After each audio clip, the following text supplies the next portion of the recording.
आप सभी रसिक श्रोताओं का मैं अन्नू कपूर हार्दिक अभिनंदन करता हूं किस्से कहानियों के इस प्रोग्राम में जिसका नाम है सुहाना सफर विद अन्नू कपूर में, सिर्फ 92.7 बिग एफएम पर।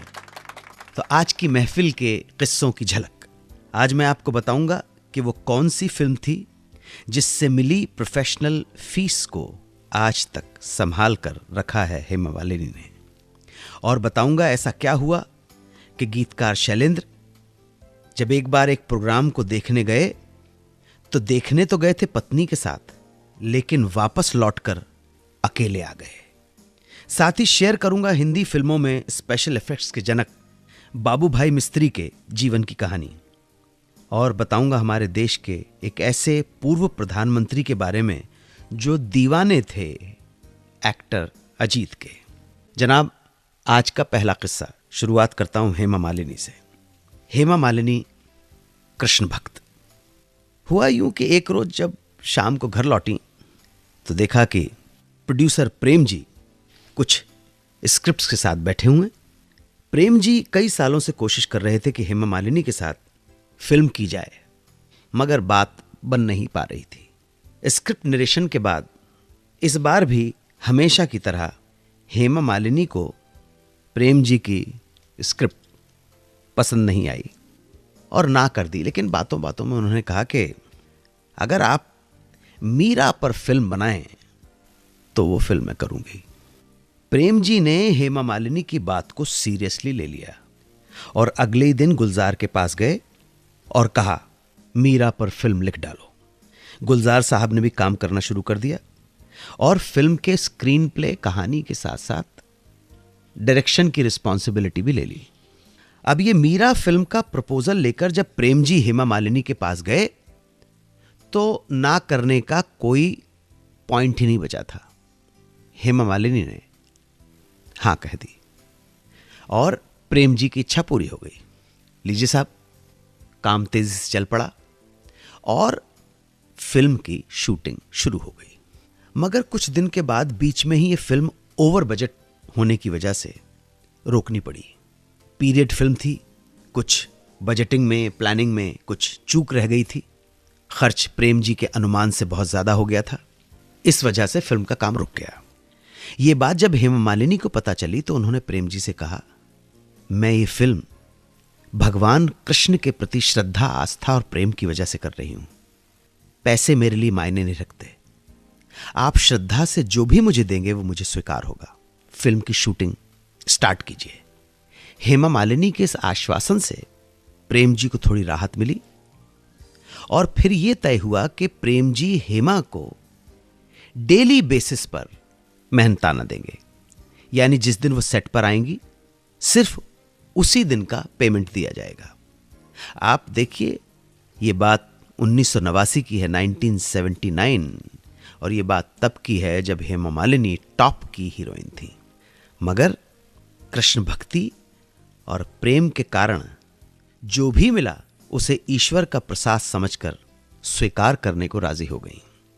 और आपको सुनकर ताज्जुब होगा कि जो लिफाफा हेमा मालिनी को शूटिंग के दौरान प्रेम जी के प्रोडक्शन की तरफ से दिया जाता था और उस लिफाफे में जो भी धन था उसे हेमा मालिनी ने आज तक संभाल कर रखा है। एक भी पैसा खर्च नहीं किया। वो कहती हैं कि ये प्रभु का, भगवान कृष्ण का आशीर्वाद है और चाहती हैं कि ये आशीर्वाद ताउम्र उनके साथ रहे, एक पैसा भी खर्च ना हो। महान गीतकार, कवि शैलेंद्र जी अनेकों बार अपनी दुनिया में इतने गुम हो जाते थे कि उन्हें आसपास हो रही चीजों का ध्यान ही नहीं रहता था। कहाँ खड़े हैं, किससे बात कर रहे हैं, कौन उनके साथ आया कि नहीं आया। मस्तराम मस्ती में आग लगे बस्ती में, ये था। एक बार शैलेंद्र जी इप्टा का एक शो देखने सुंदरबाई हॉल गए। साथ में धर्मपत्नी शकुंतला जी भी थी। शो देखते देखते शैलेंद्र जी उसमें पूरी तरह खो गए। शो खत्म हुआ, तालियां बज उठी। शैलेंद्र भी भाव विभोर हो उठे और भीड़ के साथ साथ तालियां बजाते बजाते हॉल से आ गए बाहर। इधर जब धर्मपत्नी शकुंतला देवी ने देखा कि पतिदेव कहां चल दिए तो वो उन्हें ढूंढने लगी, लेकिन शैलेंद्र जी कहीं मिले नहीं। क्योंकि शैलेंद्र जी अपनी धुनकी में इस कदर खो गए थे कि उन्हें याद नहीं रहा कि वो अपनी पत्नी को भी लेकर आए हैं। शो की खुमारी में हॉल से बाहर निकले, रिक्शे में बैठे, स्टेशन पहुंचे, लोकल ट्रेन पकड़ी, उसमें बैठकर घर भी पहुंच गए। इधर शकुंतला जी बुरी तरह घबरा गईं। उन्हें शहर के रास्तों का अता पता नहीं था, ना ही इससे पहले कभी सुंदरबाई हॉल की तरफ आई थी। समझ में नहीं आ रहा था कि क्या करूं। आखिरकार उन्होंने एक टेलीफोन बूथ से शैलेंद्र जी के एक दोस्त को फोन लगाया और कहा कि भाई साहब यहां आइए, ये पता नहीं कहां चले गए मुझे छोड़ के। इंतजार किया, दोस्त वहां आए और शकुंतला जी को लेकर जब घर पहुंचे तो क्या देखते हैं कि शैलेंद्र जी घर में आराम से लेटे हुए हैं। उन्हें याद भी नहीं कि वो क्या कर रहे हैं। लेकिन जैसे ही उन्होंने आग बबूला हो रही अपनी पत्नी शकुंतला को देखा तो उनके दिमाग की बत्ती जल गई और बगैर किसी बहाने के उन्होंने तुरंत सरेंडर कर दिया और माफी मांगने में ही भलाई समझी। बोले, यार इतनी बड़ी गलती मुझसे कैसे हो गई, पता नहीं मुझे क्या हो गया था कि मैं तुम्हें वहां भूल आया, माफ करना माफ करना। ये माफी मांगते हुए बातों बातों में उन्होंने ये भी कह दिया था कि मुझे पूरा यकीन था शकुंतला कि तुम किसी ना किसी तरह अपने घर सकुशल पहुंच जाओगी, तुम जैसी समझदार नारी कभी गायब नहीं हो सकती है। शकुंतला जी ने पतिदेव की बातें सुनकर सर पकड़ लिया। भगवान बचाए ऐसे शौहर से जिसे ये पता नहीं रहता कि वो किसको साथ लेकर आया है और किसको छोड़ आया है। बाबू भाई मिस्त्री, जिन्हें हम हिंदी फिल्मों में स्पेशल इफेक्ट्स के जनक मानते हैं, इन्हीं ने सबसे पहले हमारी फिल्मों में स्पेशल इफेक्ट्स की शुरुआत की थी।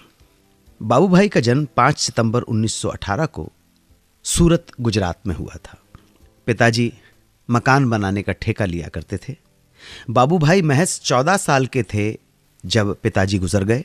सबसे बड़े थे, इसलिए विधवा मां और छोटे बहन भाइयों की सारी जिम्मेदारी बाबू भाई के कंधों पर आन पड़ी। मजबूरन रोजगार की तलाश में उन्हें अपने चाचा के पास बंबई आना पड़ा। यहां उनके चाचा रंगील दास भगवान दास कृष्ण टोल फिल्म कंपनी में एज एन आर्ट डायरेक्टर काम कर रहे थे। चाचा ने सहारा दिया, मदद की और चाचा जी की सिफारिश पर बाबू भाई को सन 1933 में बनी फिल्म हातिम ताई में असिस्टेंट आर्ट डायरेक्टर की नौकरी मिल गई।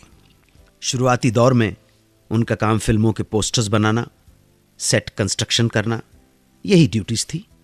लेकिन ये सब ड्यूटीज निभाते निभाते उनका रुझान फिल्म मेकिंग के दूसरे एस्पेक्ट्स की तरफ भी होने लगा। दूसरे पहलुओं को समझने की कोशिश करने लगे और जब जब उन्हें मौका मिलता वो दूसरे फिल्म मेकिंग के जो अदर डिपार्टमेंट्स हैं उनमें भी काम में लग जाते।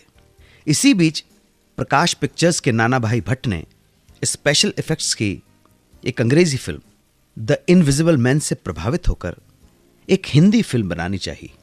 अब उलझन इस बात की थी कि स्पेशल इफेक्ट्स कैसे हों।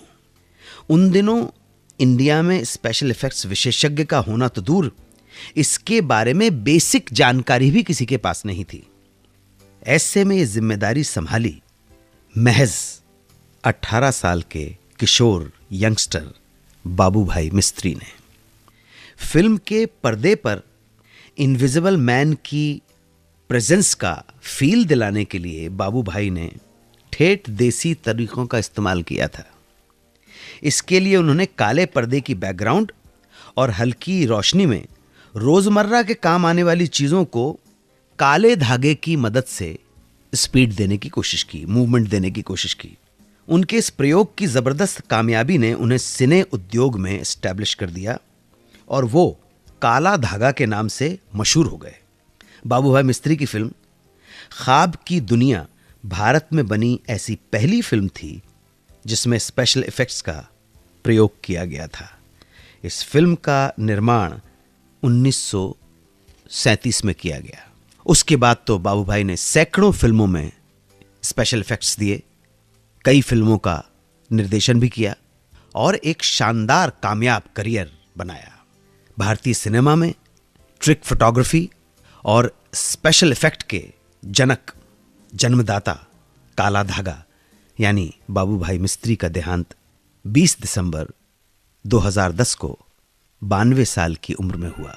शम्मी जी को कारों का बहुत शौक था, इसलिए उन्होंने सोच कर रखा था कि उन्हें अपने पहले काम से जो भी पैसा मिलेगा वो उस पैसे से खरीदेंगे कार।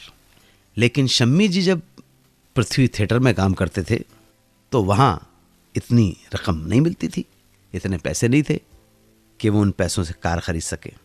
जूनियर आर्टिस्ट थे उस थिएटर में, एक्स्ट्रा के रूप में थोड़े थोड़े छोटे छोटे रोल किया करते थे स्टेज पर। लंबी चौड़ी पर्सनालिटी की वजह से पठानों के रोल मिलते थे।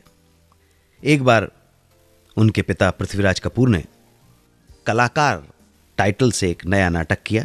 उस नाटक में शम्मी भी थे। इस नाटक को डायरेक्टर महेश कौल ने देखा और शम्मी जी की परफॉर्मेंस से वो इतना प्रभावित हो गए कि उन्होंने शम्मी कपूर को अपनी फिल्म जीवन ज्योति में मौका दिया एज ए हीरो। ये पहला मौका था शम्मी कपूर का फिल्म इंडस्ट्री में। इस फिल्म के लिए जब उन्हें पैसे मिले तो उन्होंने अपने प्रोड्यूसर एसपी ईरानी से कहा कि उन्हें कार खरीदना है। चूंकि पैसे काफ़ी नहीं थे कि वो फर्स्ट हैंड कार खरीद सकें, इसलिए उन्होंने सेकंड हैंड कार खरीदने की बात कही। ईरानी साहब उन्हें चूनावाला साहब की एक बहुत बड़ी दुकान कार मार्ट में लेकर गए, जहां सेकंड हैंड कार्स बिका करती थी। शम्मी कपूर जब उस दुकान पर गए तो उन्होंने बहुत सारी कारें देखी, पर उन्हें एक कार नीले रंग की, एक ब्यूक कन्वर्टिबल बहुत अच्छी लगी, पर यह कार उनके बजट से बाहर थी। लेकिन मन भी बहुत आ गया था इस कार पर। बजट से बाहर होने के कारण कार को हाथ से निकलता देख शम्मी जी के चेहरे पर उदासी छा गई। इस उदासी को नोट किया ईरानी साहब ने और बोले, भाई शम्मी, फिल्म में मैंने तुम्हें जो पैसे दिए वो कम है, इसलिए एक काम करो, मेरी तरफ से 5,000 और रख लो और अब ये कार ले लो।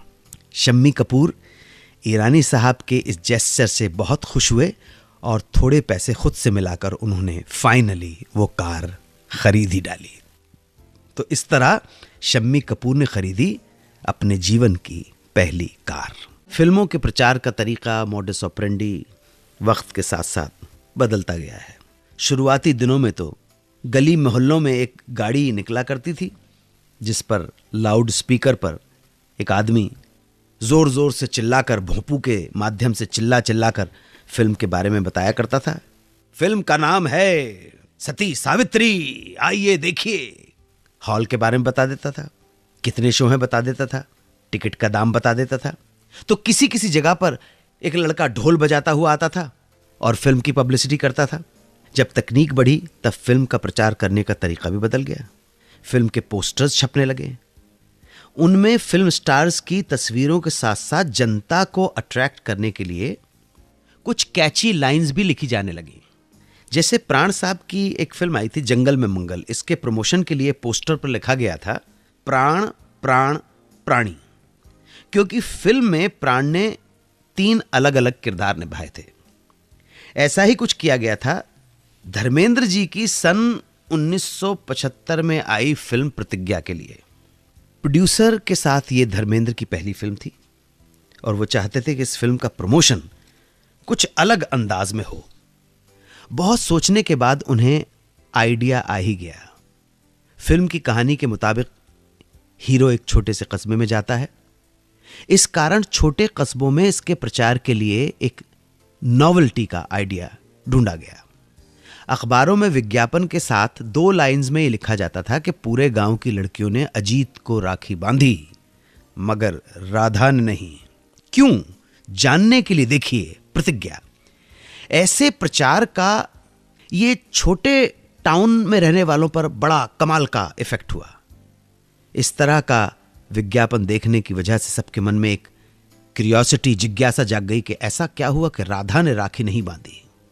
और जब फिल्म आई तो अधिकतर लोग ऐसे थे जो फिल्म सिर्फ इसी वजह से देखने गए थे, ये जानने के लिए कि राधा ने अजीत को राखी क्यों नहीं बांधी। फिल्म आई और फिल्म ने बॉक्स ऑफिस पर धूम मचा दी। हिंदुस्तान में सिनेमा के दीवानों की कोई कमी नहीं। सिनेमा के सभी दीवाने हैं, आम हो या खास।